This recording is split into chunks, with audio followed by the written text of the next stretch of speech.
பூமியில் கிராவிட்டி எனப்படக்கூடிய புவியீர்ப்பு விசை இல்லைன்னா நாம் எல்லாருமே இந்நேரத்துக்கு பறந்துட்டு தான் இருந்திருப்போம். புவியீர்ப்பு விசை அப்படிங்கிறது தான் நாமளையும் நம்மளை சுற்றி இருக்கக்கூடிய பொருட்களையும் பூமியோட இணைச்சி வச்சிருக்கு. ஆனால் என்னதான் உலகம் முழுக்க அறிவியலானது நிறைந்திருந்தாலும் அமானுஷ்யமும் மர்மங்களும் நிறைந்த உலகம் தானே இது. அதனாலேயே புவியீர்ப்பு விசையே இல்லாத இடங்கள்னு சொல்லிட்டு சில இடங்கள் இருக்குது. அந்த மாதிரி இருக்கக்கூடிய 5 இடங்களை தான் நாம் இந்த வீடியோவில் பார்க்க போகிறோம். Number 5, upside down waterfall.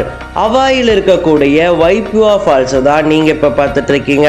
பொதுவாக வாட்டர்ஃபால் அருவி அப்படின்னா என்ன, மேலேருந்து கீழே விழுறது தானே அருவின்னு சொல்லுவாங்க.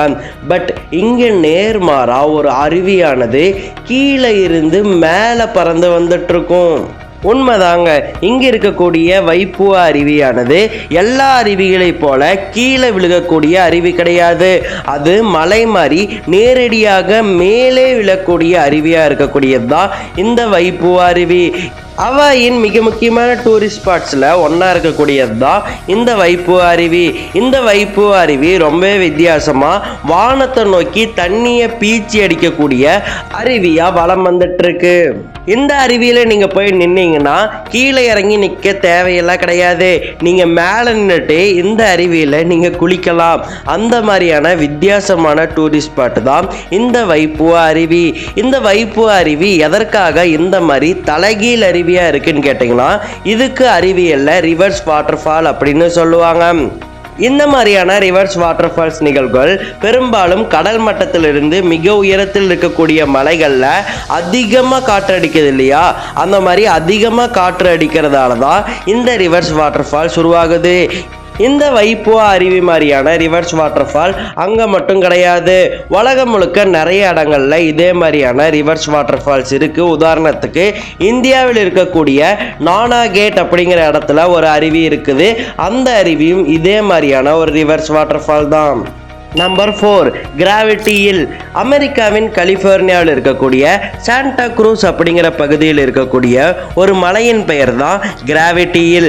இந்த கிராவிட்டி ஹில்லானது அங்கே இருக்கக்கூடிய ஊர் மக்கள் மத்தியில் மர்மமாக பேசப்படக்கூடிய ஒரு இடம்னு சொல்லலாம்.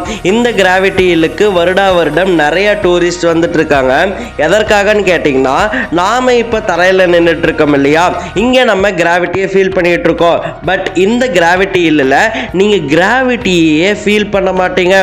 இந்த கிராவிட்டியில் இருக்கக்கூடிய கட்டிட அமைப்புகள் எல்லாமே சரிவான முறையில் தான் அமைக்கப்பட்டு இருக்கும். அது மட்டும் கிடையாது, இங்கே நீங்கள் ஒரு தண்ணியை கொட்டினீங்கன்னு வச்சுக்கோங்களேன், அது கீழே விழுகாது, அது மேலே பறந்து தான் போகும். மனிதர்கள் இந்த இடத்துல கிராவிட்டியே ஃபீல் பண்ண மாட்டாங்க அப்படின்னு சொல்லிட்டு அங்கே போன டூரிஸ்ட் சொல்கிறாங்க. ஸோ மனிதர்கள் இந்த இடத்துல நிற்கும்போது அவங்க ஈஸியாக தங்களுடைய உடலை கிராவிட்டிக்கு எதிராக வளைச்சு விளையாட முடியும். இதனாலேயே சாண்டா க்ரூஸில் இருக்கக்கூடிய கலிஃபோர்னியாவில் இருக்கக்கூடிய இந்த கிராவிட்டி ஹில் பகுதியானது மர்மமான பகுதிகளில் ஒன்றா கருதப்படுது.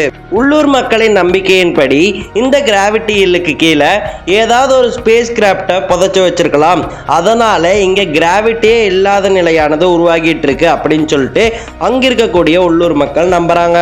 எது எப்படியோ அமெரிக்காவின் கலிஃபோர்னியாவுக்கு நீங்க போனீங்கன்னா கண்டிப்பா இந்த கிராவிட்டி ஹில் எக்ஸ்பீரியன்ஸை நீங்க ட்ரை பண்ணி பாருங்க. Number 3, magnetic mountain. கனடாவின் மாங்டன் அப்படிங்கிற பகுதியில் இருக்கக்கூடிய ஒரு மலையின் பெயர் தான் மேக்னெட்டிக் மவுண்டன். இந்த மவுண்டன் ஆனது பல்வேறு மர்மமான விஷயங்களை தனக்குள்ள அடக்கியிருக்கு. உதாரணத்துக்கு சொல்லணும்னா, பொதுவாக ஒரு மேட்டு மேலே நீங்கள் காரையோ பைக்கையோ ஆஃப் பண்ணி நிறுத்தினா அது என்ன ஆகும்? கண்டிப்பாக அது கீழே சரிஞ்சுதானே போகும். ஆனால் இந்த மேக்னெட்டிக் மவுண்டனில் நீங்கள் போய் காரையோ பைக்கையோ சரிவில் நீங்கள் நிறுத்தினீங்கன்னா அந்த காரும் பைக்கும் தானா மேலே வரும், கீழே போகாது. அதாவது பொதுவாக கிராவிட்டியின் படி சரிவை நோக்கிதான பொருட்கள் இழுக்கப்படணும். ஆனால் இந்த மேக்னெட்டிக் மவுண்டனில் சரிவை நோக்கி எந்த பொருட்களும் இழுக்கப்படாது, மேட்டை நோக்கி தான் பல பொருட்களானது இழுக்கப்படும். அதோட நம்ம ஒரு மலைப்பகுதியில் நடந்து போனோம்னா ஒரு சரிவான பகுதியில் நடக்கிறதும் ஓடுறதும் தானே ஈஸியாக இருக்கும். ஆனால் மேக்னெட்டிக் மவுண்டனை பொறுத்த வரைக்கும் சரிவான பகுதியில் நடக்கிறதோ ஓடுறதோ ரொம்பவே கஷ்டமாக இருக்கும். அது ஒரு மேட்டில் ஏறுற மாதிரியான ஃபீலிங்கை கொடுக்கும்.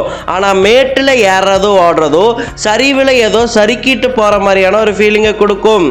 ஸோ இந்த மேக்னெட்டிக் மவுண்டனை பொறுத்த வரைக்கும் எல்லா விஷயமுமே தலைகீழாக தான் நடக்கும். எதனால மேக்னெட்டிக் மவுண்டன்ல இந்த மாதிரியான பினாமினன் நடக்குது அப்படின்னு சொல்லிட்டு அறிவியலாளர்களால கூட விடையளிக்க முடியல. அந்த அளவுக்கு மர்மமான ஒரு மலைப்பகுதியாக தான் இந்த மேக்னெட்டிக் மவுண்டன் அப்படிங்கிற பகுதி இருக்கு. சில ஆராய்ச்சியாளர்கள் இந்த பகுதியில் ஆப்டிக்கல் இல்யூஷன் நடக்கிறதால மேடு சரிவாகவும் சரிவு மேடாகவும் தெரியலாம் அப்படின்னு சொல்லிட்டு சொல்கிறாங்க. பட் உண்மையான விடை என்னன்னு யாருக்கும் இன்ன வரைக்கும் தெரியல. Number 2, mount ஆர்காட்ஸ். ஆர்மேனியா நாட்டில் இருக்கக்கூடிய மிகப்பெரிய மலைப்பகுதி தான் இந்த மவுண்ட் ஆர்காட்ஸ். நாம் முன்னாடி பார்த்த மேக்னெட்டிக் மவுண்டனில் கூட காரை நியூட்ரலில் போட்டாதான் அது சரிவில் இருந்து மேட்டுக்கு ஏறும். ஆனால் இங்கே இருக்கக்கூடிய பகுதிகளில் காரு பைக்கு மாதிரியான எலக்ட்ரானிக் பொருளை நீங்கள் நிறுத்துனீங்கன்னா அந்த காரும் பைக்கும் தானாகவே மலையை நோக்கி போகும். நீங்கள் எதுவுமே பண்ண தேவையில்லை, அந்த காரும் பைக்கும் தானாகவே மலையை நோக்கி போகும்.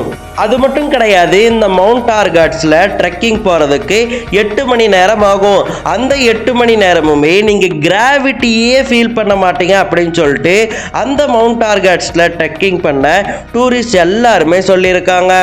இந்த மவுண்ட் ஆர்காட்ஸில் பயணிக்கும் போது அடிக்கடி ஏதோ ஸ்பேஸில் நிற்கிற மாதிரியான ஃபீலிங்ஸ் கிடைக்கும் அப்படின்னு சொல்லிட்டு இந்த மவுண்ட் ஆர்காட்ஸில் ட்ரெக்கிங் போன டூரிஸ்ட் எல்லாருமே சொல்லியிருக்காங்க. இதனாலேயே மவுண்ட் ஆர்காட்ஸ்க்கு உள்ளூர் மக்கள் ஆன்டி கிராவிட்டி ஹில் அப்படிங்கிற பெயரையும் கொடுத்துருக்காங்க. நீங்கள் டர்க்கிக்கோ அர்மேனியாவுக்கோ போனால் கண்டிப்பாக இந்த ஆன்டி கிராவிட்டி ஹில்லில் போய் எக்ஸ்பீரியன்ஸ் பண்ணி பார்க்கணும் அப்படின்னு சொல்லிட்டு எல்லாருமே சொல்கிறாங்க. Number 1, golden rock. பொதுவாக ஒரு மலைமுகட்டில் ஒரு பாறாங்கல் இருந்துச்சுன்னா கண்டிப்பாக அது கீழே விழுந்து தான் ஆகணும். அப்படி கீழேயே விழுகலைன்னா அதை ஒரு அற்புதம் தான் நம்ம சொல்லணும். அப்படி மியன்மாரில் இருக்கக்கூடிய ஒரு அற்புதம் தான் இந்த கோல்டன் ராக் அப்படிங்கிற அற்புதம். மியன்மாரில் இருக்கக்கூடிய மிக ஃபேமஸான பௌத்த வழிபாட்டு இடம் தான் இந்த கோல்டன் ராக் அப்படிங்கிற பாறை. இந்த பாறையானது நீங்கள் தெளிவாக பார்க்கலாம், மலைமுகட்டில் நின்றுட்டு இருக்கு. ஆனால் இந்த பாறையானது கடந்த 1000 வருடங்களா கீழே விழவே இல்லை அப்படிங்கிறது இந்த இடத்தில் சொல்லப்படக்கூடிய ஒரு கதை. இந்த கோல்டன் ராக்கை நிறைய பேர் தள்ளியும் பார்த்துட்டாங்க. நிறைய மன்னர்கள் இந்த கோல்டன் ராக்கை கீழே விழ வைக்கிறதுக்காக பல போர் வீரர்களை பயன்படுத்தி முயற்சி செய்தும் பார்த்துட்டாங்க. ஆனால் இந்த கோல்டன் ராக்கானது இப்போ வரைக்குமே கீழே விழவே இல்லை. இதுக்கு காரணம் அதற்கு பேலன்ஸாக அதுக்கு கீழே புத்தரின் தலைமுடி இருக்கு அப்படின்னு சொல்லிட்டு பௌத்த துறவிகள் சொல்றாங்க. ஆனா அறிவியல் பூர்வமா இந்த பாறையானது இதுவரைக்கும் கீழே விழாததுக்கான காரணம் என்னன்னு சொல்லிட்டு இப்ப வரைக்கும் யாருக்கும் தெரியவே இல்லை. இதனால இந்த கோல்டன் ராக் ஆனது இன்று வரை மர்மமான ஒரு பாறையா தான் கருதப்படுது. அண்ட் அவ்வளோதான் கைஸ் இன்னைக்கு ஒரு வீடியோ. இந்த வீடியோவில் நீங்கள் பார்த்த மர்மமான இடங்களில் எந்த மர்மமான இடத்திற்கு நீங்கள் போக ஆசைப்படுறீங்க அப்படின்னு சொல்லிட்டு மறக்காமல் கமெண்ட்டில் சொல்லுங்கள். அண்ட் மறக்காமல் நாலேஜ் டிவி தமிழுக்கு சப்ஸ்கிரைப் பண்ணிடுங்க. நான் உங்களை அடுத்த வீடியோவில் பார்க்குறேன்.